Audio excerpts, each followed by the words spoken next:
आणि यापुढची बातमी आहे बारामतीमधनं। बारामतीमधली लोकसभेची लढत पवार विरुद्ध पवार अशी झाली। निकाल लागला सुप्रिया सुळेंच्या बाजूने, पण पवार कुटुंबातला हा वाद काही थांबत नाहीये।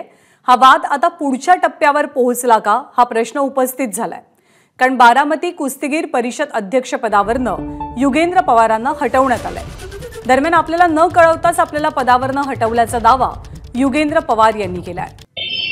काय माझ्यापर्यंत अजून काय ऑफिशियली काय अजून आलेलं नाहीये, पण काय लोकांनी मला पण सांगितलं की एक परवा कुठेतरी एक मीटिंग झाली असं माझ्या कानावर आलंय, पण माझ्यापर्यंत कुठल्याही ऑफिशियल चॅनल्स कडून काय अजून माझ्याकडे काय पत्र किंवा असं काय आलेलं नाहीये।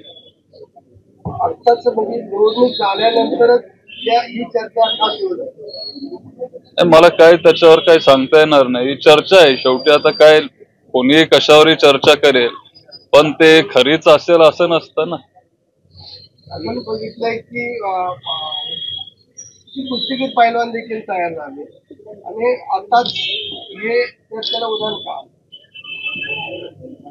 काय सांगता येणार नाही, पण एक 3-4 वर्षापासून मी कुस्तीगीर संघाची जबाबदारी माझ्याकडे घेतली। त्याच्या आधी श्रीनिवास बापू ते बघत होते आणि या 3 वर्षात आपण खूप तिथं चांगलं काम केलंय। तिथले पैलवान वाढले चांगले, आपण त्यांना सोयी सगळे सुविधा देऊ शकलो। दादांनी पण तिथं खूप मदत केली, दादांनी पण तिथं आपल्याला इमारतीला मदत केली किंवा खुरक असेल किंवा खूप काही काही त्यांनी इन्फ्रास्ट्रक्चर आम्हाला बनवून दिलं।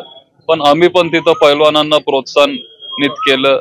सगळ्या तालुक्यातून तिथं पैलवान यायला लागले। आपण 2 का 3 मैदान चांगले इथं पलीकडे शारदा प्रांगणात गाजवले, तर अख्ख्या महाराष्ट्रभर ते मैदान गाजले। आपल्या पैलवानांना जे पूर्वी काय कमी मेडल्स वगैरे मिळत होते, ते आता मोठ्या प्रमाणात मेडल्स आणि हे सगळे मिळायला लागलेत। बाकीकडे पण जिथं कुठं ते जातात ते तिथं चांगल्या पद्धतीने जिंकत आहेत आणि तिथं चांगलं काम चालू आहे। तर बारामती कुस्तीगीर परिषदेच्या अध्यक्षपदावरनं युगेंद्र पवारांना हटवण्यात आल्याचं कळतंय, पण या निर्णयाची आपल्याला कोणतीही कल्पना नसल्याचं युगेंद्र पवारांनी म्हटलंय। बघा नीट,